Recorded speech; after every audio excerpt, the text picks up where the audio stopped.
Уставна дилема, политичка драма и илјадарка што разединува. Останува да виси прашањето што ќе биде со линеарното зголемување на пензиите.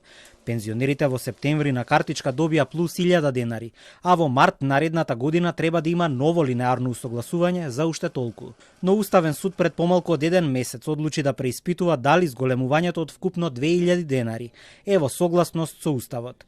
Судиката Кацарска вчера во директно на Телма ги објаснуваше членовите за кои смета дека се косат со Уставот.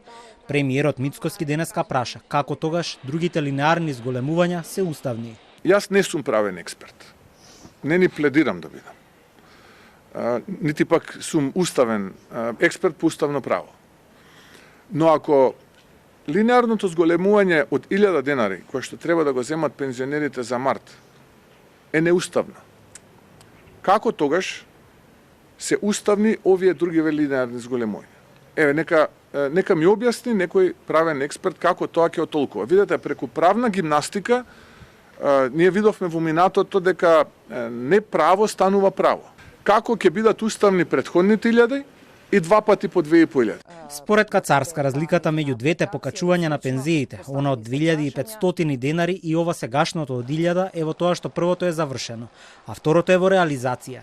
По однос на обвинувањата од страна на власта дека предничела во отворањето на постапката за случајот пензии, порача дека предметите по азбучен ред ги дели секретарот на судот, на судија известител и на советник. Некој му дава грешни информации на премиерот.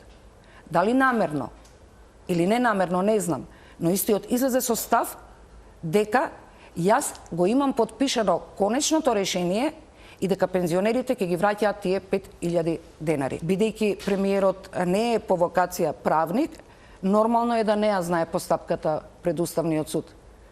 Но прашање е кој тоа го мести премиерот со давање на лажни информации. Измените на Законот за пензиско и инвалидско осигурување што собранието ги изгласа на крајот на јули веќе се преточија во повисоки пензии. Првото линеарно зголемување пристигна со исплатата на 1 септември, а второто треба да биде до година во март.